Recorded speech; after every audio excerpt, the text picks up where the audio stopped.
I'm honoured to be here for a degree today. And congratulations. Thank you very much. Before we started recording, we were talking a little bit about your career. And for anybody who doesn't know, could you give me a really quick potted history of your career in the health service? Well, someone said a career is the name you give to all those crazy decisions you've made in the last 20, 30, 40 years. So I've been in the public health service and I've done a range of different jobs. I set up the screening programmes in the UK. I developed NHS choices and knowledge services, set up a Centre for Evidence-Based Medicine, for example. And then I've also been working for the last 10 years on how do we get more value from the £110 billion we put into the health service by doing less lower value activity and more higher value activity. But running through all of this has been a long-standing interest in what happens to us as we get older.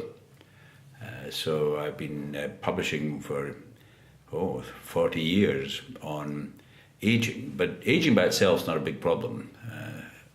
Look at the Queen, for example. It's loss of fitness, disease, and the wrong attitudes. That's the problem. So these are things I've done over the years, whether you call that a career or not. It's certainly careering about. I think the word career is a good word, isn't it? I just wanted to go back to what you were saying about higher value and lower value. Yes. What do you mean by that? Well, when you look at health services, everyone has been obsessed with the quality of care, and rightly so. Low quality care is of low value. But high quality care may be of low value. So what we've been looking at is how is the money allocated to different groups of patients, to people with cancer or people with mental health. And there's about a 1.5 to 2-fold variation from one part of the country to another that no one's ever noticed before. Then the second thing is, supposing the money's been allocated to people with rheumatoid arthritis or headache or in the end of life, how is it used for the whole population in need, not just the ones who get to the specialist service? And there we see both underuse of high-value healthcare. For example, we're not treating atrial fibrillation well enough. But the new thing is thinking about overuse.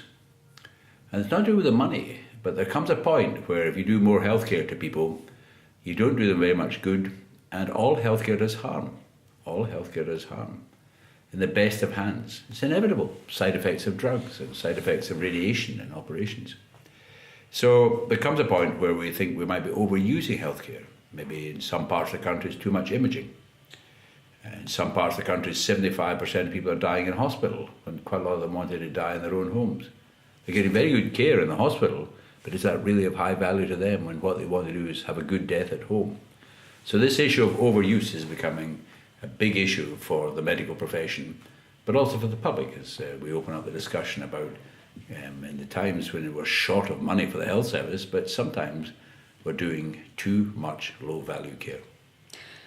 And that sounds like it's something we're going to be hearing a lot more of in the future, and sounds like it could be quite controversial as well. I imagine there's going to be some controversial conversations.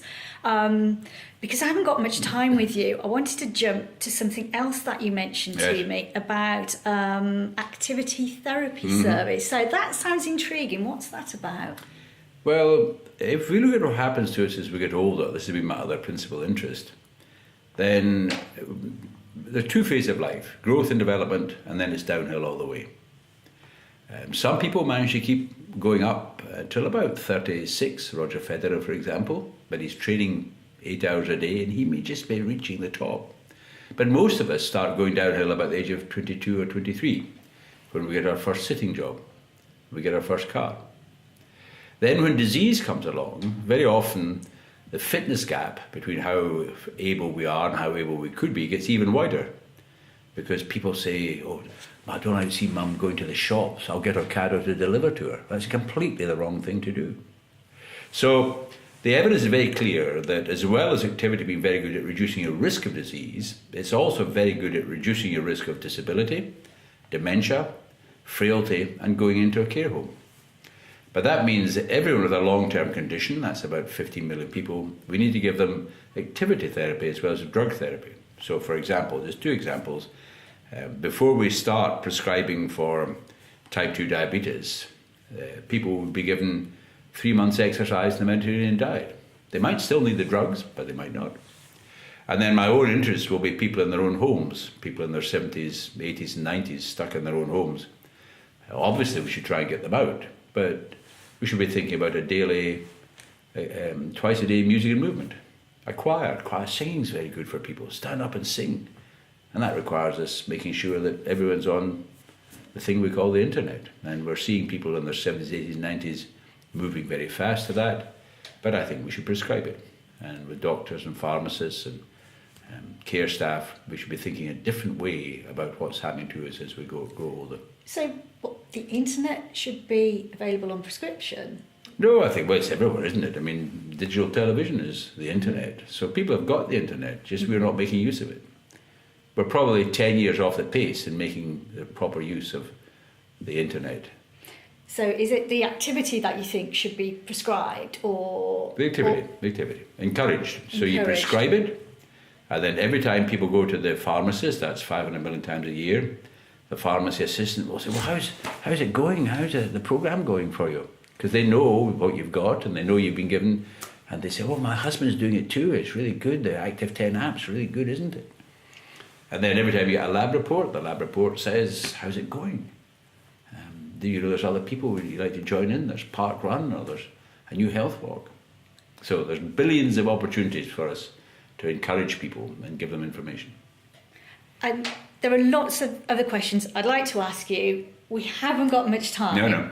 But there is something that I did want to ask you, and that's relevant to here at Warwick. Yes. We've been talking about older people, but today at graduation, lots of younger faces. Yes. Do you have any advice for the students graduating today, particularly those from our medical school? Yeah, I think there are two things to think about. We're now in the era in which we sometimes call it the third healthcare revolution. The first was public health. The second was high tech. You can see the hospitals, for example. But the third revolution is driven by citizens, knowledge, and the smartphone. The youngsters don't even call it a smartphone, I don't think, it's just the phone. That will change medicine more than the human genome. And it brings up an issue about what is the role of the human being. What do we want doctors to do? And it's not to give information to people, we can do that through the phone. And it may be empathy is the most important thing, empathy. And that feeling of support for the individual in difficulty. And then the other thing we'll want them to do is to feel responsible for the resources, not to worry about resources when they're treating an individual patient, but we've all got to feel that we are stewards of the NHS. If we don't look after it, it won't be here in 30 years' time. So these are the new responsibilities, empathy and stewardship. And just one more question I wanted to ask you. That's about Warwick Medical School itself. I understand that you're familiar with the medical school. What's your opinion of it?